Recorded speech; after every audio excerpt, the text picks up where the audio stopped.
Well, shalom, shalom. I don't know about you guys, but I'm so ready to go home. I just hate this world. It is so ripe for judgment, and I say, Father, just bring it on. So I just want to talk a little bit about today. You know, there's another whole revelation or insight or uncovering that has been going on where people are understanding about the two seed lines, the sons of Cain and the sons of Adam. Eve had two races in her body, and this archetype is played out over and over again. Rachel had two seeds in her belly, Esau and Jacob. That's an archetypal reference to the fact that there are these two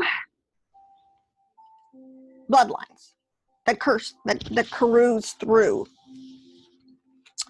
all of us.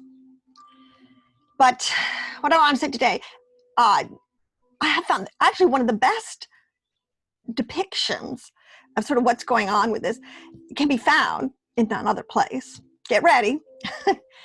It's called the Book of Moses, which is a Latter-day Saint, a Book of Mormon. Everybody knows I read broadly, I read critically. I'm not afraid to read. I have the mind of Christ. The anointing that is in me will lead me into all truth. I believe it.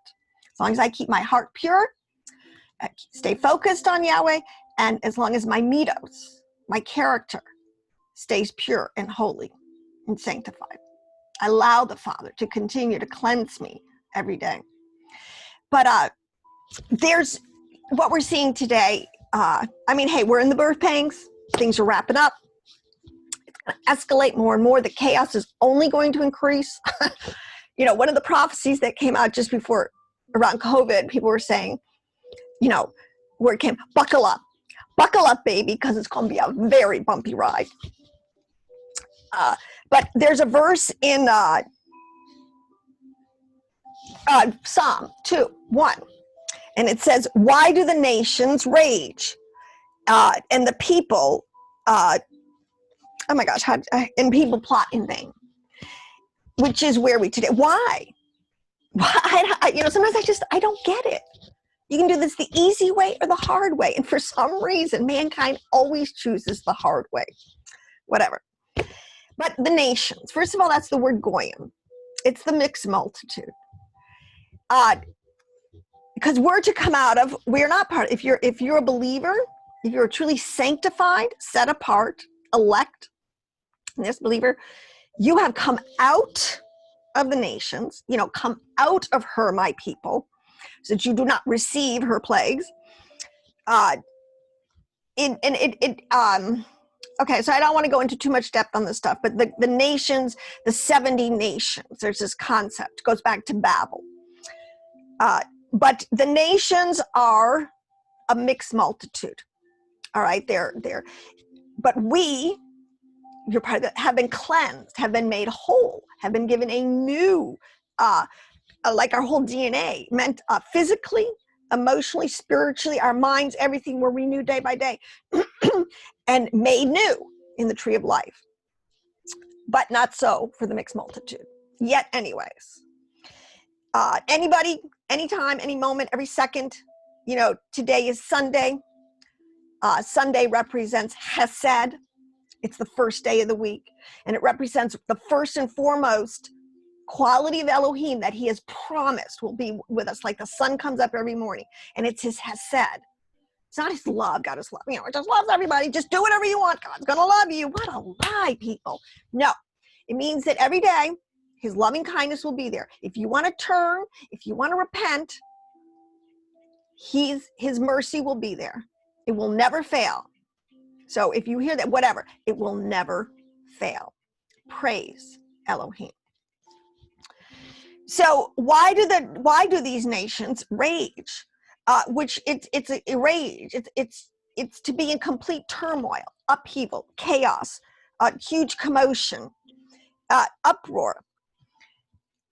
And the people, and as I said, there's two kinds of people on the planet. You know, we're supposed to be mustering on the holy hill, the holy mountain. See, ecclesia, which is what the word is, the New Testament word for the elect, for those who join again into the covenant of all Israel. We're supposed to be assembling on the holy mount. This is all allegorically spiritual initially right now. As our minds get renewed, we transcend this world. We are no longer of this world and of its conformities and its wickedness. But the word, you know, to plot, all right, and they plot in vain. Plot's a very bad translation. Actually, I hate these translations. People, we're at the end of the game of telephone. Just throw your translations away. Get one or two Bibles. Get into the Hebrew. Learn the letters. Learn their combinations, which is, okay. Learn how they make, they're living. This is, as I said in some of the word of Elohim, these 22 letters and the 10 Sephiroth is the 32 paths of wisdom. That is the sum total of all the knowledge of Elohim that we have had since Adam, all through the ages, through the righteous remnant, through our prophets. Okay. But they, you know, to plot, it's not the word plot, it means to like moan and groan and speak. It's a verbal word. And you can either gnash your teeth at the Father, or you can meditate. There's two totally different mindsets here in the picture, is the way the word is used and translated. It's two total opposites. You can either meditate on the Father, on his goodness, on his precepts, on his Torah, or you can gnash your fist, and to gnash one's teeth, which is an idiom in the Old Testament. And really what it's saying is, you know, you clench your fist, you express anger and frustration, contempt. It's a very verbal, vocal display of anger, irritation, contempt, complaint, usually expressed with strong emotions and rage. Now, that's not what's happening in our streets today. I don't know what else you call it. But it's not going to produce good fruit. Wisdom is justified of her children. And the fruit of this thing, it's not going to work, people. You're not going to rid the world of the racial injustice or whatever, economic injustice or gender injustice or, you know, whatever kind of injustice. It's not going to happen. You know, it's just, the Father gave us from Adam, people. Through Noah with the Noahide laws, through Moshe with the 10 Commandments, he gave us the blueprint on how to live in peace and harmony and produce a peaceable kingdom. It's not rocket science, okay? But the reason I like this text out of the LDS writings, the Book of Moses, and you know what? There is no reason to believe whatever you think of Joseph Smith and the whole thing. And frankly, I don't know the whole story per se, but I do know that as we have archaeologically and through many different ways unearthed so much of the ancient texts and the ancient understanding and the ancient mindset, the bigger picture is coming into focus. But these are supposedly texts that he got from Egypt, because there was a whole movement going on archaeologically starting about 150 years ago, where people were going back into Egypt and excavating, and not only the whole Mideast has been under huge archaeological excavation at all sorts of levels since about them. And things are coming to light because the Father said that every hidden thing is going to come into the light. So it wouldn't surprise me at all that Joseph Smith would have access to texts, because they were circulating all over at this time, beginning to come in.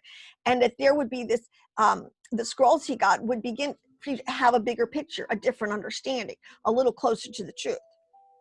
Okay, now I'm not, just relax. I'm not, okay, just relax. Just knowledge is information. Knowledge is power. Knowledge helps you think critically. Okay. So, but what he talks about, see, there's nothing new under the sun, nothing. These instigators, these Illuminati, these Luciferians, these have been with us from the get-go, from Cain. So in the Book of Mormon, chapter 5, it talks about, and this is the word, that Cain became a master Mahon. I think I'm saying that right. Mahon, which is so interesting because you're so close to Master Mason. No accident, people. This concept, this secret society, this is so been with us and has been so hidden, except for the very elites and those tremendous, and it's really been totally understood. And this is what our Torah sages have kept for us in the text through this, as they have encoded understandings into the letters, into the words, parts much deeper meanings, the sod level. I mean, you don't want to go teaching your kindergartner all about this, the Master Mahon and all these wicked people that conspire and plot against the righteous. Okay, let the kid have a little innocence, a little peace. But for an adult, as you get older, we're supposed to know our enemy. That was very clear. Do not be stupid. You're supposed to be harmless as a dove, but you're supposed to be wise as a serpent. You're supposed to know what your enemy is doing and can do. I mean, all right, I'm not going to lecture, but anyways, so it talks about this Master Mahon, and let me just screen share something quick. I'll go into this. So it says here in the little chapter encapsulation at the very beginning, it says Adam and Eve bring forth children, plural children. Adam offers sacrifice and serves Elohim. Cain and Abel are born. Look at Cain rebels, loves Satan more than Elohim, and becomes perdition. This is where we start to get this sons of perdition. Murder and wickedness spread, always contrast, yet the gospel is preached from the beginning. So it, let's go down here, some of this stuff, and, we know this. See, this is what I mean, people, because this one of the reasons that got me on my journey was like, well, Adam and Eve are sacrificing from the get-go. So where did they get that information? Where did Adam and Eve get this understanding that they're supposed to teach their sons this? That this is part of the believer's life, in a sense, to offer up to, well, and I won't go into that, but you have to critically think. I mean, what's going on here? I'm so tired of these pastors and their little kindergarten Sunday school sermons that don't teach the saint anything, do not equip them. And that's why here we are in COVID with 100% less Laodicean church that everybody, even myself now, considers completely non-essential. Because these pastors that are still, this is my one rabbit trail, they're still in complying with these godless policies of the wicked New World Health Order. That's not even the World Health Order is not even an American or institution. It's nothing to do with it. These are godless people trying to foist on us. But that's another whole video. But the point is, the Bible's very clear about the two bloodlines. So we start with Cain. And again, Satan's so cagey because some of the names are so close. You got a lot of the same names in the lineage of Cain that you have over here in the lineage of Adam. So yes, you have to pay very close attention to the details so you can keep it all straight. But Cain, it says in the text that Cain and Lamech both became these master Mahons.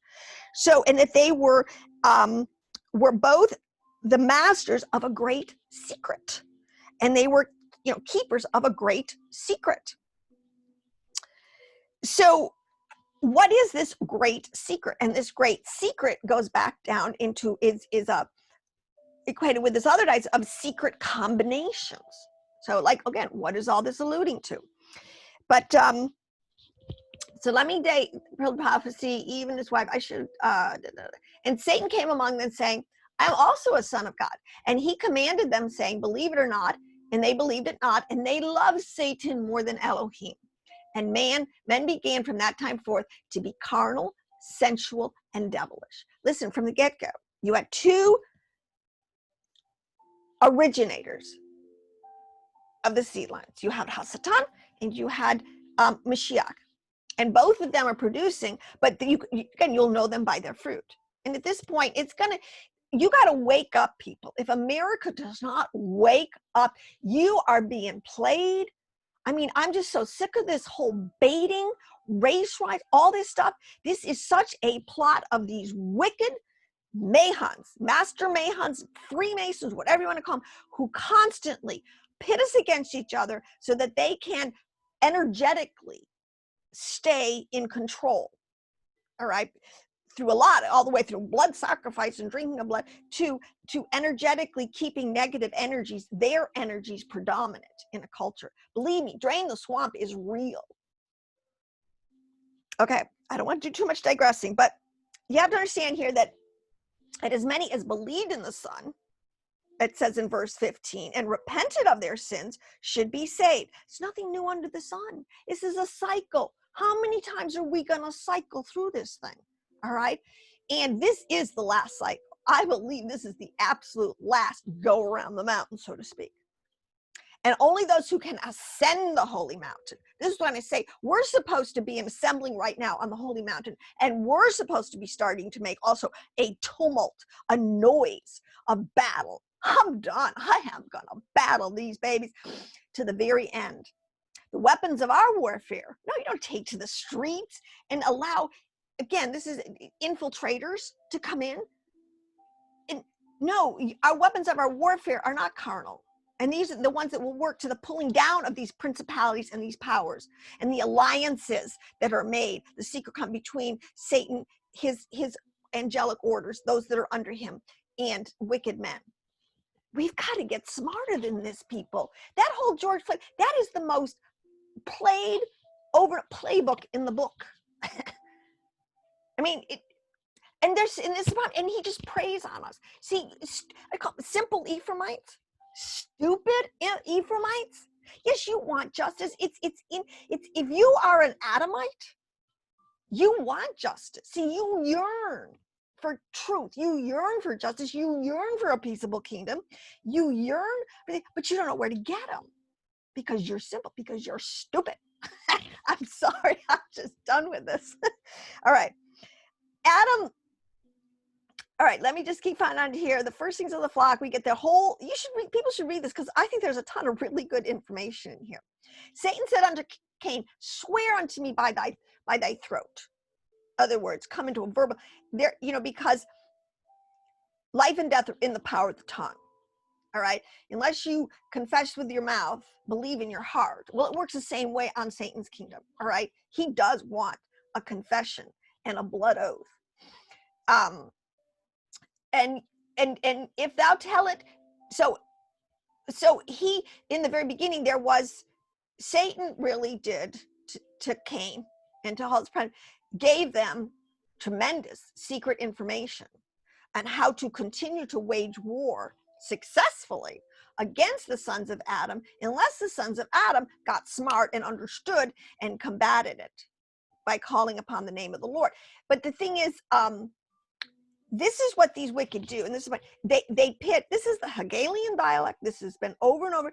They'll pit two groups against another and cause uproar, tumult, bloodshed, every evil work. But they are totally behind the scenes. And of course, nobody can spot the spotlight on them because most people, today, it's still, I'm wearing a tin hat. I'm like, what am I talking about? Freemasons, blood oaths, drinking children's blood, what stupid stuff. And actually, let me say this, to Ephraimites' credit, in the sense, this is why talking to Ephraimites about all this is sometimes really hard. They're thick. Because in one sense, it's a good thing because we don't work like that. We cannot even conceive of evil. We don't think like these people do. You understand? If the Father didn't sovereignly kind of call me out and I had some visions and dreams that like, okay, he's going to show me something. I just knew. Well, I woke up one night in a total panic because I was like, all of a sudden, in total blackness, 100%, an inky dark blackness. I mean, you wake up at night and it's dark out, right? I mean, that's kind of normal. This was way beyond anything. This was so supernatural. It was so dark. There was like, what is even a concept? And it freaked me out. I was like, what the heck? It really freaked me out. The depth of the darkness that is in the heart and the soul of these people is scary as all get out. Yes. And I think that was the beginning of the Father drawing me into and to show me. And a lot of people, I'm not the only one, to get an understanding. But to Ephraimites' credit, unless it's a revelation, unless the Father reveals it to you, you're just not going to believe it. Who can believe that people would sacrifice babies and drink their blood? Even though It's historically in all sorts of cultures. Okay, you go down to the Aztecs and we find graves of baby skulls, 60, 70,000. I mean, what's up with that? What are these baby skulls doing at the bottom of a ziggurat? What's up with that? Or even the Bible will tell you during the time in Ben Hinnon, when they were sacrificing their children to Baal. I mean, this stuff has happened repeatedly, but we just don't really know. Our teachers have not taught us what this really means. But anyways, I don't want to lose my point here, but this goes on to say, and Satan swore unto Cain that he would do according to his commands. So in other words, as you come into, this is the whole thing about how to come into a covenant with Satan. And yes, he'll give you all sorts of bells and whistles and power. It's what he tried to do to Yeshua. You know, if you'll bow down and worship, I'll give you all the kingdoms and you can just, you know, do anything. But of course, we're talking to Yeshua. I mean, it's like, get behind me, Satan. Give me a break. Okay. So we have to get to that point. But the point is, he says, it came again, I can murder and get gain. And he gloried in his own wickedness. See, we can't understand how wicked the wicked are. You can't understand that the Father is so righteous to say, okay, that's it, end game. I am going to destroy from off the face of the earth this race of wickedness. It has to be. And now their time is full. The judgment is full. Remember in your story that Jacob and the sons could not go into the promised land. They had to go down to Egypt for a whole sojourn down there, and that was a whole prophetic picture of something going on, because the sin of the Amorites was not quite full. Well, I'll tell you what, the sin of these wicked is full. It is judgment time. And the title of this is, the point is, when Elohim, or when God weaponizes himself. Okay, you can think the police are getting, our youth are getting weaponized. Oh my gosh, it's everywhere.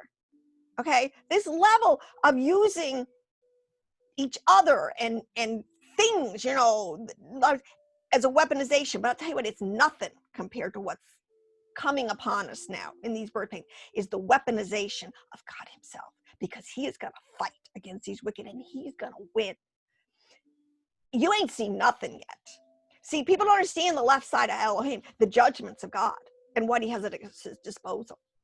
Many nations, he took down Egypt, he took down Babylon, he's taken down so many wicked nations, and he's about ready to take down for all time the remnants of the nations that continue to fight against him and against his people. So come out of her, my people, come out of Babylon. It's about to become total toast. And Babylon is used, it's not the country in Iraq. It's not over there. It's a dominion. It's a place in your mind, Babylon, where you just serve Satan and his wickedness, knowingly or unknowingly. Okay, so let's talk about the fruit of wickedness, or what the fruit of wickedness. We know the fruit of the Spirit is love and joy and peace and goodness. What's wrong with that? And it'll produce a peaceable kingdom, right? Well, the fruit of the wicked. Well, let's talk about it from the get-go. These people have been murderers, shed blood, shed innocent blood, adulterers, sexual immorality. They practice magic arts. This is the secret of the secret combinations. How to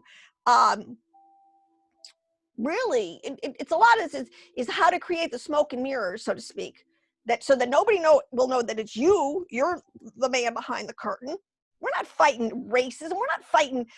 Police brutality has been weaponized, and to go against racism, what's been weaponized. All right. And this is what I wanted to say too, because what I think is really, this is the point. People are familiar with the book of Enoch. When the watcher angels, the sons of the watcher, came to Enoch and said, look, will you go up to the high God? Because they had gotten a dream. Two of them had gotten a dream of their destruction. And they were like freaked. Oh my gosh. And so they went to Enoch and they said, would you please go up to Elohim and ask him? We'll repent. We're ready. We'll repent. We'll do whatever it takes, but don't let this destruction come upon us. Enoch, and I don't know why he did, but Adamites are fundamentally, we're fundamentally good and just and want to see goodness and justice. So Enoch is like, okay, he went to the Father. The whole point of allegory, and Father said, it ain't gonna happen. These people are beyond repair. They have totally muckied up my whole creation, and the people, my people, cannot live in it anymore. Injustice, and no, the decree for their destruction has gone out. And God literally did. That's what he weaponized himself. And the flood came and wiped them all out. Well, we're told again in 2 Peter, we're told throughout all the prophets, it's going to happen again. And this is it. God is done. He is, and this, praise Elohim, we're at the end of this cycle, the last of the sixth day, and we're going to go into the peaceable kingdom, this one. But I'll tell you what, people, I'll tell you, listen, if you want to stay safe, go into your house and shut the door. Now, that can be literally, but figuratively, you know, don't partake of her sins, or you will receive her judgments. Her referring to the earth. The earth is always feminine, okay? That's where we're all living down here, on the earth, all right? Now, the wicked, so let's keep going. The wicked, this is all about Revelation 9:21, Revelation 21:28, 2 Chronicles 33:6. It's a continual cycle, all right? Let me say one more thing, and it comes from the concept where in Genesis, when Eve, after, you know, all the dirty deeds were done, so to speak, and the father is there, it's like, okay, what did you guys do? And, you know, the judgments come. There's always consequences to everything. This is another thing that people need to understand. But anyways, in the cycle of things, it was clear that he said the seed of the woman, sometimes she will be up, sometimes you will be up. Meaning sometimes the righteous do rule in the world. And sometimes, you know, we have some really glorious times where there was a greater amount. The greater was the truth and the righteousness and the upholding of Torah in a culture. But the flip side is when they rule, or that sometimes he's going to be up. So we live right now in our country, totally the wicked rule and are ruling over us. But the remnant is waking up. And I continue to say, wake up, remnant, wake up. And now our voice needs to be heard.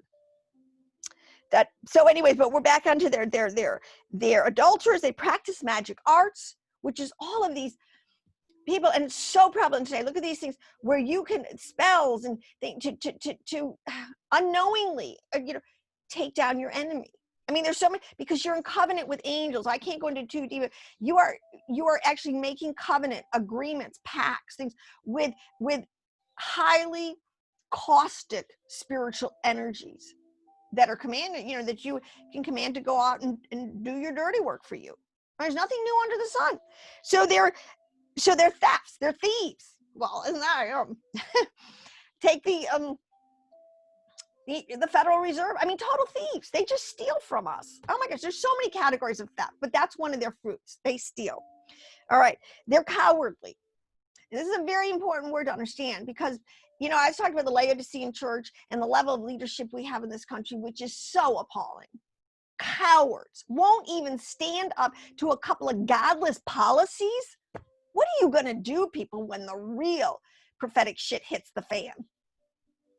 If you can't stand up now in a little civil disobedience against some of this stuff, these policies, what are you going to do when the day of trial really comes? All right. The unbelieving, obviously, they believe Satan is their God, just like Cain. I mean, Cain thought not that he loved wickedness, but that he saw power in it. So he thought that Satan was a perfectly equivalent God to Yahweh Elohim. Well, I don't think so, but people make decisions. They're idolaters. They worship anything from false doctrine to false gods to false lifestyles. They love a falsehood. Liars, we know that, and no liar will inherit the kingdom of heaven. But they're not, see, these aren't people that just fall into sin once in a while. I want to make a distinction, all of us. Hey, I want to tell you a story. The other day, talking about lying, I couldn't believe it. I was talking to a friend, and they called me at kind of a bad time. I was sort of dealing with stuff in my life. I had to put out some fires. I was under a little bit stressed and stuff, and they needed help from me. And I couldn't. I'm human. I couldn't do it. And it came out of my mouth so fast. Even since they said, let's talk later, I just said, I can't help you right now. I have to go somewhere with my son. And the minute I said it, I was like, oh my gosh, that was a total bold-faced lie. I'm gonna go anywhere with my son. I can't deal with it. Instead of just being honest or whatever, taking the time, whatever. I mean, we are all prone to sin, let me tell you. But I'll tell you another secret, I don't practice lying. You basically can trust me. I'm not gonna practice lying. But to illustrate that, yeah, we all fall into sin. But the saint will immediately recognize it, repent. I'm like, I can't believe I just did that. All right? And just get back into fellowship and move on and pick up your sword and keep fighting. But that's not like these wicked. They practice lies. They look for ways to lie, deceive, to cheat, to steal. I mean, this is the whole point. But, okay, how about all these other practices? And see, this is what's coming out today, people. These people are still with us. They are totally, have been in control. And because of our media and all this stuff, it's been hidden from us, but not hidden anymore. So many people are waking up, and we need to shout this from the mountaintops. But, you know, drinking of blood, sacrificing of animals, sacrificing of children, this is not new. I mean, people, you know what gets me at the media? Oh, I really do hate our media today. I just really do. It's so obvious. But, you know, you go online and look up the statistics for missing children, just in America. Huge. I don't know why we have way more quote unquote missing children statistics than like the UK or some of these other countries. It's better. But 800,000 was one statistic I found. 800,000 children go missing in America every year. And I'm thinking to myself, how can and nobody hears boo about it? How can that be? I mean, if I was a mom and I lost my kid, and I'd be freaking and screaming. But you don't hear any of it.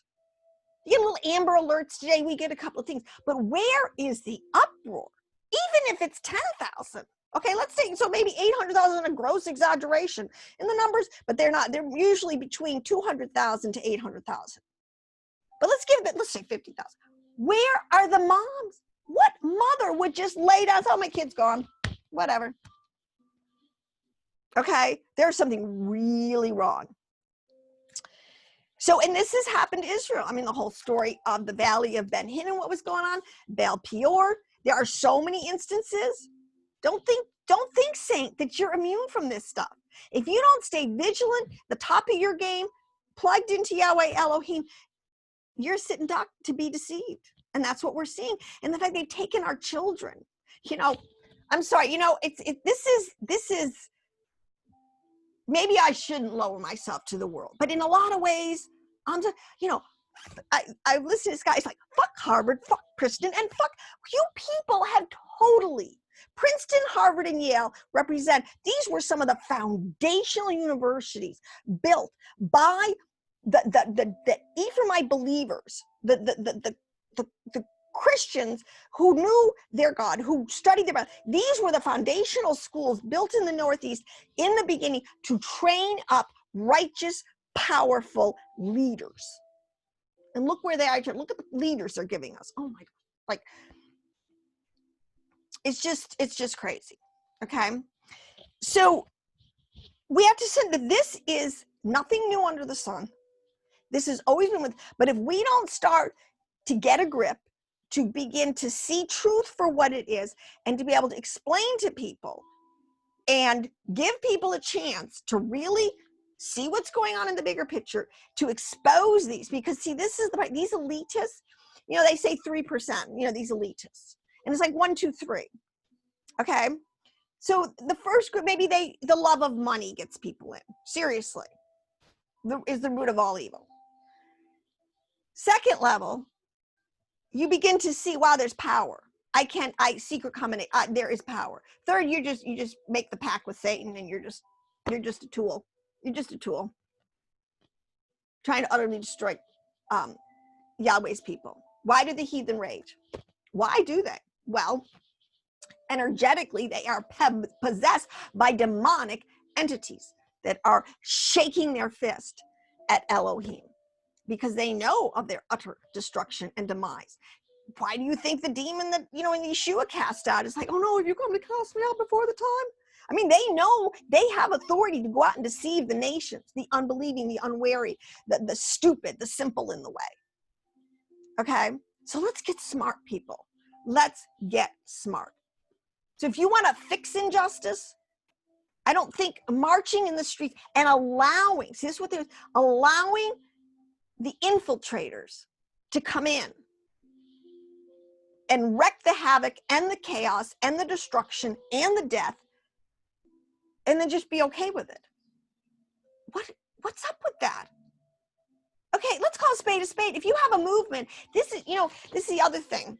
One of my new pet peeves I got to do is how they have taken the righteous foundation of Yale and Harvard and Princeton and the other founding institutions to train up and give us leadership that are moral, ethical, educated, knowledgeable, and have good mitos to lead.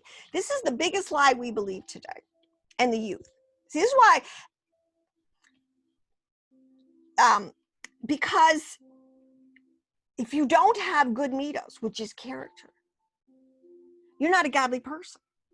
Why would godly people allow unrighteous people to rule them, especially in a country like America, where we have a system where we can, when they get exposed, vote them out or get rid, but we won't. We just don't. We just love to look at the images that Satan puts in front of our eyes. Just like, they just, I'm not going to name names, whatever. We've got to get discernment. We've got to get smarter. We've got to open up our eyes, people. This is a battle. This is a fight to the finish. The godless, what you're hearing today, what's going on in the world, is the nations are assembling themselves against the God of Israel and his people. And the Armageddon is coming. But let me think, Armageddon's not going to be some little regional battle. This is going to be galactic. All the different fallen entities, as they get cast down to the earth, are going to fight against Mashiach and his people. They're going to be assembled together. It's going to be a fight. And in this sense, yeah, there's going to be a lot of blood. There's going to be a lot. There is. But at that point, the wicked get wholly given over to wickedness. I mean, I can't help it. You can come out. You have within you. Because, Cain was half, this was the point the Father said, look at Cain, why are you listening to husband? Eve, he had half and half chance. He had half Eve and half, because everybody's got a 50-50 chance in this thing. All right? Turn to the Father. He will turn to you. The whole point, we have free will. That is the number one factor that's in the system, so to speak, is the free will of the sons of Adam. Choose you this day. It was the same for Cain. The Father said to Cain, why did you do that? I would have helped you. If you'd asked me, I could totally have flooded you with everything you needed to overcome the evil inclination. But Cain did not choose that. He loved wickedness. See, this is the other people that love to practice wickedness. I say, get rid of them. I'm done with it. I'm so ready to go into a peaceable kingdom. So I don't know about you, but that's where I am. I'm done with this world. The fiery judgment. See, this is what people need to understand. The key words. He destroyed the ancient world by the flood because they had totally, rewired the whole creation, not only genetically, but energetically and vibrationally, in so many different ways. So it was completely worthless. It just wasn't even, there was nothing left to save. We're at the end, the same at the end of the age. People, you have to love righteousness. If you don't love righteousness, you will never stand in this judgment. But the fiery trial, that is judgments. God is a God of judgment, and he is weaponizing himself, and he is going to fight against these nations. And I say, bring it on, Father, because it's time. It's time. So on that note, shalom, blessings, and I will see you again, hopefully, in the next video.